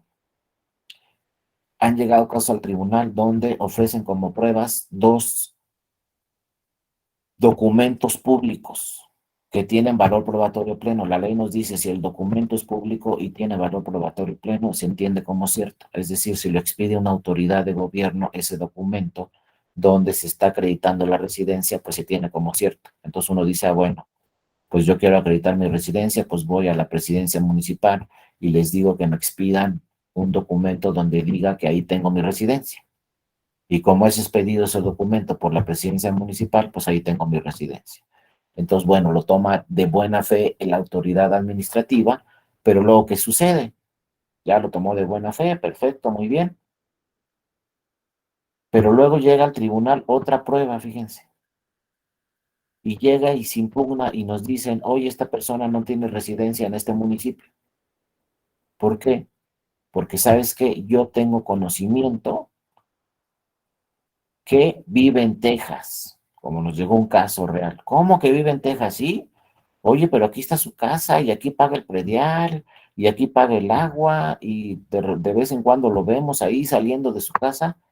Sí, tiene una casa en este municipio, pero vive en Texas. Oye, pero ya tengo aquí un oficio de la presidencia municipal, es un documento público, tiene valor probatorio pleno, ya nos dijo la autoridad municipal que tiene residencia aquí. Pero nos dice la persona que lo impugna, no, ¿sabes qué? Pide un informe, tribunal, a la Secretaría de Relaciones Exteriores, a que nos diga si esta persona tiene pasaporte y si esta persona, ¿no?, ha cruzado la frontera y si esta persona tiene residencia en Texas.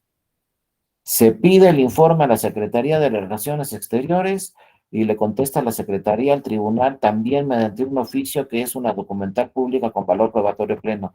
¿Sabes qué, tribunal? Esta persona reside en Texas porque está acreditado aquí, que tiene su pasaporte, que ha pasado tantas veces y que tiene tal negocio en Texas.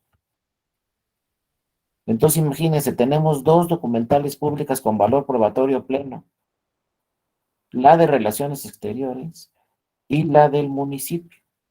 Pues bueno, ahí el tribunal tiene que valorar ambas pruebas y le dará mayor valor probatorio a una prueba que a otra. Tiene que también que allegarse de más pruebas como de testimoniales, ¿no? Tiene que ver cómo se defiende esa persona, si dice que vive en Texas, si dice que no, por qué ha cruzado tantas veces a Texas, etcétera, ¿no?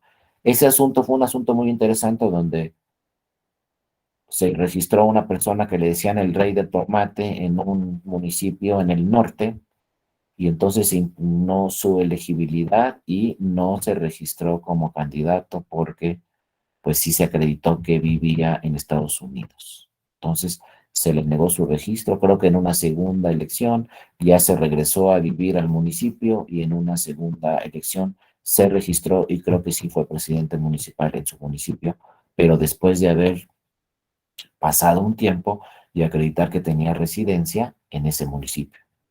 Porque a lo mejor sí nació ahí, a lo mejor sí tenía una casa ahí, pero a ver, si vive en Texas, pues no va a conocer los problemas de su municipio. Y a lo mejor las personas en su municipio lo conocen o no, pero él no va a conocer los problemas de su. Entonces han llegado casos así. Entonces también el tema probatorio, muchas veces nos llegan pruebas y nos dicen, oye, es que esto nos lo está diciendo el municipio, tiene residencia. Oye, pero Relaciones Exteriores nos está diciendo otra cosa diferente. Entonces, ¿a qué oficio le hacemos caso si los dos están firmados por una autoridad pública? No, pues ahí el tribunal tiene que ver qué prueba tiene valor probatorio pleno y no, tratándose no de estos temas de residencia, pues que siempre se tienen que revisar a fondo, ¿no? Y bueno, también ya entrando a estas causales de nulidad, ahora entramos a las de senadores. Y bueno, dejaremos pendientes la causal genérica que ya platicamos practicaremos la próxima sesión, que habla de la genérica. Pero también hay específicas para anular la elección de una senaduría. Y fíjense cómo van a ir de la mano con las de diputados. Nos dice, se puede anular una elección de una senaduría cuando se anulen el 20% de las casillas, lo mismo que para diputados. Hay que anular la votación en el 20% de las casillas, pero ya no del distrito, sino ahora del estado. Entonces, si en un distrito son 500 casillas, anular 100 es muy difícil que un tribunal anule 100 casillas. Ahora imagínense de un estado. Los estados donde se instalan menos casillas creo que son 1,200 casillas.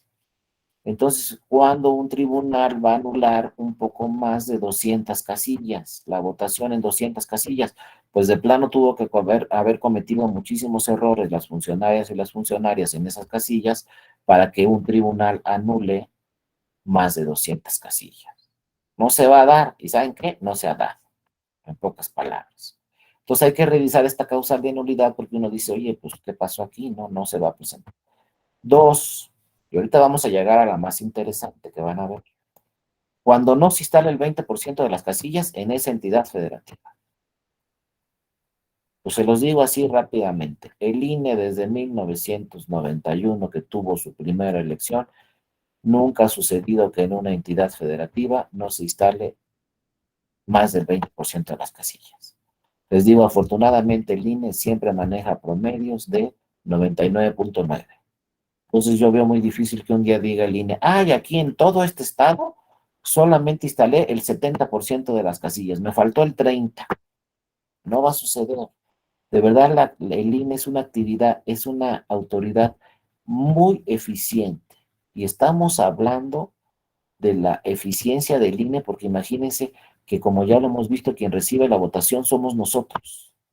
Entonces imagínense el INE organizar a todos esos funcionarios y funcionarias, organizar a todas esas representaciones de los partidos políticos, instalar todas esas casillas, que son miles de casillas las que hay que instalar, y el INE siempre en todas las elecciones ha manejado un promedio de 9.9, si no es que del 100% de instalación de las casillas.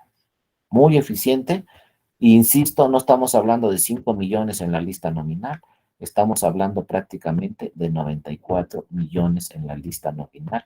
Y van a ver que ahí va a estar todo listo en el 2024 para emitir nuestro voto, los 94 o 95 o 96 millones que ya vamos a hacer en el 2024. Entonces, esta causal de nulidad, pues como que sí no tiene, no es, yo no la veo proporcional. Si siempre nos ha dicho el INE, instalo 99.9 o 100% de las casillas, pues ¿cuándo va a pasar que no se instale el 20? Yo como luego lo digo en broma, que ojalá siempre sea broma, pues solo que estemos en guerra, y si estamos en guerra, pues ya para qué queremos INE, ¿verdad? Ya no va a funcionar. No vamos a estar en guerra, ojalá nunca suceda eso, y entonces este supuesto está nada más ahí, nunca se ha actualizado. Pero ahí está y hay que revisarlo, ¿no? Ahora, el dato más curioso es este. El tercero, que fíjense, también habla de inelegibilidad, pero no es lo mismo que en diputaciones, es muy distinto, porque aquí nos dice, cuando los dos integrantes de la fórmula que hubieran ganado el Senado de la República sean inelegibles, como en diputaciones. En diputaciones, si es inelegible el propietario y también el suplente, se anula la elección, pero en senadores no. ¿Por qué? Aquí es una inconsistencia de la ley. Dice, si los dos son inelegibles, se anula la elección. No se puede anular la elección si los dos son inelegibles. ¿Por qué? Porque acuérdense, en senadores, los partidos políticos, cuando inicia el proceso del Senado de la República, lo primero que tiene que hacer un partido es llegar al INE y registrar sus candidaturas, pero registra dos fórmulas, no una, como en diputados. Ahí llega el partido y dice, aquí están mis dos fórmulas para el Senado de la República, en cada estado. Si ese partido gana, entonces va a meter dos senadoras o dos senadores, no uno, dos. Van a entrar dos fórmulas, propietario y suplente y propietaria y suplente. Pero van a entrar dos si gana. Y todavía es más complejo el tema del Senado de la República, que de hecho ahorita se está revisando en la reforma electoral. Si queda ese partido en segundo lugar, van a entrar una de esas dos fórmulas, lo que se llama primera minoría, que la ley y el legislador le puso muy elegantemente primera minoría, pero nos puede confundir. En realidad es segundo lugar. Pero bueno, pusieron más bonito primera minoría. Si ese partido registra dos fórmulas y gana la elección en ese estado, entran dos fórmulas al Senado. Si queda en segundo lugar, entonces entra una. Pero la primera pregunta, ¿cuál de las dos va a entrar? Si registré dos, quedé en segundo lugar. La ley me dice solamente puede entrar una porque quedaste en segundo lugar. ¿Cuál va a entrar? Porque los dos van a entrar. Las dos fórmulas van a decir, ah, bueno, yo quedé en segundo lugar, pues me toca a mí, pero la otra fórmula va a decir, no, me toca a mí. Entonces, bueno, la legislación lo deja muy claro y dice, entonces, partido político, cuando vayas y registres tus dos candidaturas, tienes que decirme cuál es la candidatura 1 y cuál es la candidatura 2. Si ganas la elección, entran dos senadores, la candidatura 1 y la candidatura 2. Pero si quedas en segundo lugar, la candidatura que va a entrar al Senado de la República es la que registraste como 1. Entonces, fíjense, si yo tengo la suerte de que un partido político me registre como candidato a senador y me pone de 1, pues ya sé que si queda en segundo lugar también voy a entrar. Entonces, ojo, el Senado de la República se integran sus escaños con 64 senadoras o senadores de mayoría relativa que ganaron la elección, y también se integra con otros 28 senadores que quedaron en segundo lugar. Así se tiene que decir para no confundirnos. Senadoras o senadores que quedaron en segundo lugar también van a entrar, ¿no? 32, perdón, no 28, 32. Uno por cada entidad federativa. Llevamos 96, 64 que ganaron, más 32 que quedaron en segundo lugar, y van a entrar otros 32, que es lo que se está discutiendo actualmente en la reforma electoral. Otros 32 por representación proporcional. Y uno se pregunta, en el Senado, ¿por qué hay representación proporcional? No debería haber, porque en el Senado lo que se representan son a las entidades federativas. ¿Por qué hay senadurías de RP? 32, imagínense. Entonces un partido político registra sus dos fórmulas y también registra una lista de RP con 32 en la lista.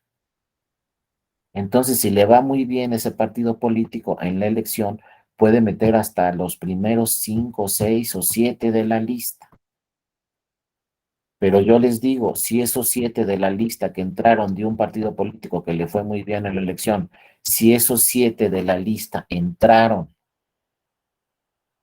y los 7 son del Estado de México porque así los registró el partido, ¿qué va a pasar? El Estado de México va a tener 10 senadoras y senadores.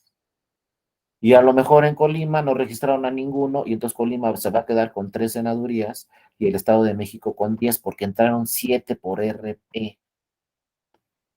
Es lo que actualmente se está discutiendo en el Congreso de la Unión, si debe seguir existiendo esta figura de las senadurías por representación proporcional, porque no representan en realidad a ninguna entidad federativa y quien decide quiénes están en la lista es directamente el partido político.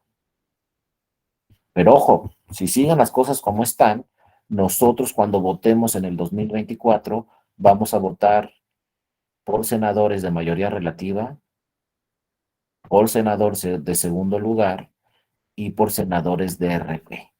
Si por el partido que yo voté en el 2024 obtuvo mucha votación, pues va a meter más senadurías de RP.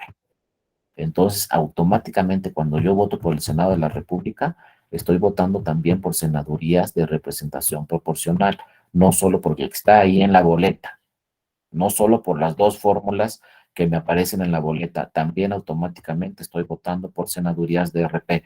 Ojo, si no pasa nada en la reforma, porque hay muchos cuestionamientos que dicen que ya no deben existir estas senadurías de representación proporcional. En fin, eso se está discutiendo. Hay debates muy interesantes y entonces habrá que esperar pues cómo queda la reforma si es que se toca este tema de las senadurías ya para una reforma que obviamente para reformar este tema de las senadurías tendría que ser una reforma constitucional, porque no lo dice la ley, lo dice la Constitución. La Constitución nos dice, hay dos fórmulas de mayoría relativa que ganaron, hay una fórmula de primera minoría que quedó en segundo lugar y también los de RP. Entonces, ¿cómo se integra actualmente el Senado? Con 64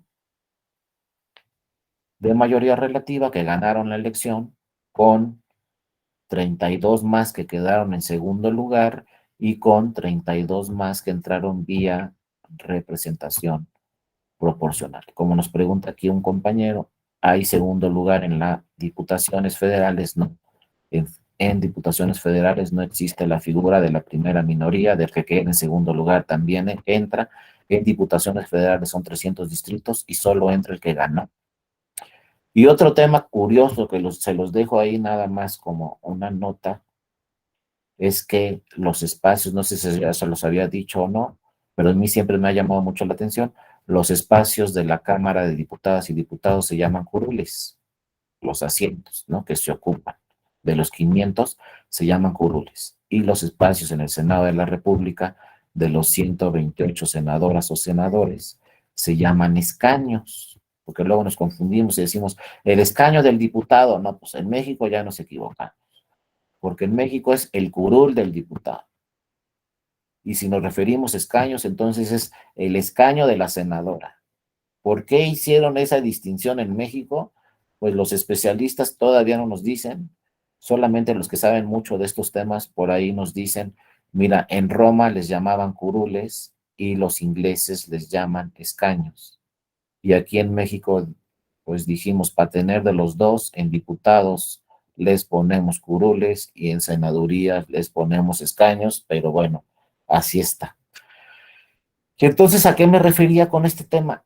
Nos dice la Constitución y la ley, si los dos integrantes de la fórmula son inelegibles, nos vamos a elección extraordinaria. ¿Cómo? Si ganamos la elección y entramos con dos fórmulas, imagínense que una de esas dos fórmulas, tanto el propietario como el suplente, sea inelegible. No se puede anular la elección porque la otra fórmula ya ganó. Y el que quedó en segundo lugar también ya ganó. Van a decir, oye, no, ¿por qué vas a anular la elección, tribunal? Si yo quedé en segundo lugar y ya quedé en segundo lugar. Y la otra fórmula que ganó va a decir, oye, pues mi fórmula vecina son ilegibles el propietario y el suplente, pero yo no, yo sí soy elegible. Entonces, no se puede anular toda la elección porque están participando tres fórmulas que van a entrar. Entonces, aquí hay una inconsistencia en la ley. La ley no puede decir si la fórmula es inelegible tanto el propietario y suplente, se anula la elección. No. ¿Qué sucede cuando una de estas tres fórmulas que llegó al Senado, es decir, los dos primeros lugares y el segundo lugar, si alguna de estas tres fórmulas que van a entrar al Senado resulta inelegible, tanto propietario como suplente, fíjense lo que tenemos que hacer, convocar a una elección extraordinaria, pues solamente para que compitan por esa fórmula. Por ejemplo, si una de las dos fórmulas que quedó en primer lugar es inelegible propietario y suplente, pues convocamos una elección extraordinaria nada más para que se tenga una nueva fórmula ganadora. Nada más, entonces sí, en la extraordinaria se va a competir para una senaduría. ¿Cuál? La que resultó inelegible. Pero no se va a anular la elección anterior. La elección anterior ya quedó definitiva, ya entró la fórmula que quedó en primer lugar, ya entró la que quedó en segundo lugar, y la otra que quedó en primer lugar, que resultó inelegible, vamos a hacer una elección extraordinaria, pero solamente para esa fórmula. Punto. No se va a anular la elección para las tres fórmulas. Solo que se diera un caso imposible que se dé, pero podría darse, que las tres fórmulas resultaran inelegibles los tres propietarios y los tres suplentes. Bueno, entonces sí, nos vamos una extraordinaria para las tres fórmulas, pero eso es prácticamente posible que se dé. Entonces, si una de las tres fórmulas resultara inelegible propietario y suplente, vamos a convocar una elección extraordinaria, pero solo para elegir nuevamente a esa fórmula que resultó inelegible. Entonces, vean, esto que dice lo pasamos a la realidad y con eso terminamos el día de hoy. ¿Qué pasó en Nayarit? Acuérdense, si actualmente tenemos exactamente 64 senadoras y 64 senadores, es por un tema que sucedió en Nayarit. Cuando se integró el Senado en el 2018, eran 65 senadores y 63 senadoras. No había una paridad total de 64-64. Pero luego vienen las elecciones de Nayarit. ¿Qué pasó en Nayarit? Que el candidato propietario al Senado de la República, uno de los de Nayarit que ganó, no tenía suplente, porque el suplente era un ministro de culto que no renunció a su encargo como lo establece la ley. Entonces, en el 2018, el Tribunal Electoral dijo, no, tu suplente no eres elegible, porque eras ministro de culto y no renunciaste a tu cargo en tiempo. Por lo tanto, no eres elegible y entonces nada más quedó el propietario. En Nayarit, en una fórmula, no había suplente. Bueno, empezamos en el 2018 con ese escaño solamente con el propietario. Pero luego vienen las elecciones de Nayarit y resulta que ese propietario, senador, dice, pues voy a pedir licencia para irme de candidato a gobernador en Nayarit. Era un senador por Morena. Entonces se registra para la candidatura a gobernador por Nayarit. ¿Y qué creen que pasó? Ganó. Es el actual gobernador en Nayarit. Y entonces, como no había suplente en ese escaño, quedó vacante. Y entonces la ley dice, cuando quede vacante un escaño, hay que convocar a elecciones extraordinarias. Entonces, por primera vez en nuestro país tuvimos una elección de senadores en el 2021. Porque uno dice, ¿cómo elección para el Senado de la República en el 2021? Esas solamente son en el 18 y luego en el 24, porque los senadores duran 6 años. Pues no, aquí había la excepción. Este senador nada más duró 3, pidió licencia, compitió para gobernador, ganó y entonces quedó la vacante en el Senado de la República y entonces el INE convocó a una elección extraordinaria para el Senado de la República en Nayarit en el 2021. Por eso cuando les digan, ¿hubo una elección del Senado de la República en el 2021? Sí, sí hubo, pero ¿cómo? Sí hubo, por estas circunstancias. Y entonces, fíjense, el partido político Morena decidió que para la elección extraordinaria decidió registrar a una candidata mujer. Esa candidata mujer ganó la elección de la senaduría en el 2021. Como ganó la elección, integró el Senado de la República y entonces ahí hubo un cambio. Antes teníamos senador en Nayarit, ahora tenemos senadora en Nayarit, entonces de 65 escaños con hombres bajó a 64.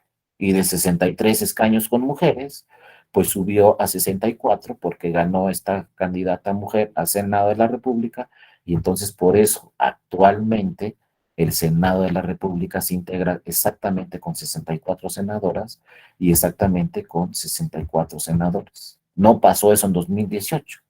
En 2018 se dijo, casi tenemos la paridad exacta en el Senado por un senador, pero este senador pidió licencia, se fue de gobernador, quien sustituyó a este senador fue una senadora y entonces actualmente sí podemos hablar con toda seguridad que tenemos 64 senadores y 64 senadoras y en diputados por otras circunstancias también.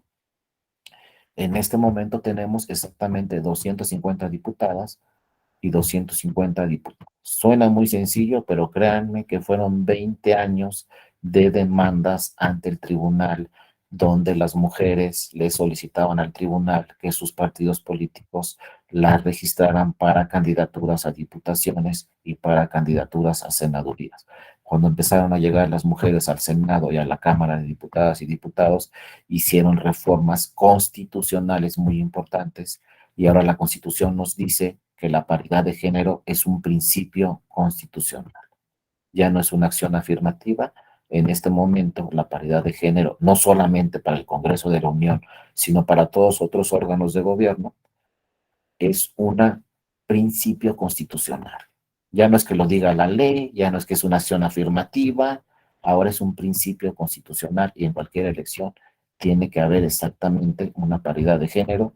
Entonces, si vamos a registrar regidoras y regidores, 50 y 50, si vamos a registrar diputaciones locales, 50 y 50, si vamos a registrarnos en las 500 diputaciones en el 2024, 50% mujeres, 50% hombres, y si vamos a registrar los partidos en el Senado de la República en 2024, tenemos que registrar 250, perdón, 64 mujeres y 64 hombres. El registro debe ser exactamente con paridad de género, aunque está la excepción, como les digo, de la sala superior que dice, si una fórmula que le pertenece a los hombres se registra una candidata mujer, no importa, suplente. Pero eso sí, si se trata de una fórmula de mujeres, tanto propietaria como suplente deben ser mujeres. Cuando se registra una fórmula de hombres, el hombre puede ser propietario y en ese caso sí está la excepción de que la suplente puede ser mujer en una fórmula de hombres. Pero que hay que registrar el 50% por disposición constitucional, hay que registrar el 50% de mujeres en todas las candidaturas de todas las elecciones. Bueno, compañeros y compañeras, con eso terminamos el día de hoy. Vimos diputaciones, vimos senadurías, ya avanzamos un poco. Ya para la próxima sesión vamos a ver la causal genérica para senadurías y diputaciones y vamos a ver también una muy importante que es la causal de nulidad de la presidencia de la República. ¿Qué sucede cuando se impugna la elección presidencial?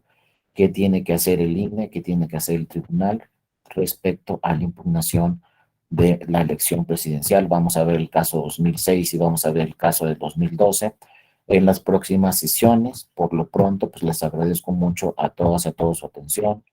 También le agradezco mucho a mi compañero Luis Jaime, el doctor Luis Jaime, que le dio seguimiento a esta presentación.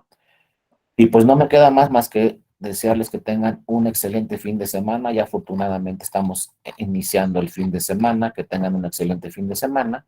Y pues nos vemos en las próximas sesiones para terminar con estos temas de nulidad de elección de la presidencia, de nulidad genérica y algunos otros temas que todavía quedan pendientes para este diplomado. Insisto, como siempre les digo, ahí está mi correo electrónico, cualquier cosa, ya varios se han comunicado conmigo, pero bueno, cualquier cosa pueden seguir comunicándose con todo gusto en dario.mora@te.gov.mx. Muchas gracias a todas y a todos por sus comentarios y nos vemos en la próxima sesión. Cuídense mucho, les mando un abrazo fuerte a todas y a todos. Hasta luego, que tengan un excelente fin de semana. Nos vemos. Gracias, doctor. Buen día. Es Mario, Gerardo, Delfino, muchas gracias. Gracias, buen día. Y a todos aquellos que no alcanzo a ver en pantalla, les agradezco mucho. Cuídense mucho. Buen fin de semana. Hasta luego. Gracias, doctora. Saludos. Doctor, buen día. Gerardo, Beatriz. Gracias, Raimundo. Gracias. Nos vemos. Hasta luego. Hasta luego, doctor. Hasta Gracias. luego, Luis Jaime. Buen Muchas fin de gracias. semana, doctor. Gracias, Ale. Hasta luego. Yuridia, Juliana. Muchas gracias. Beatriz, gracias. Hasta luego, Luis Jaime. Muchas gracias. Nos vemos, Obed. Gracias por tus comentarios. Muy atinados. Gracias. Hasta luego, gracias. Hasta luego.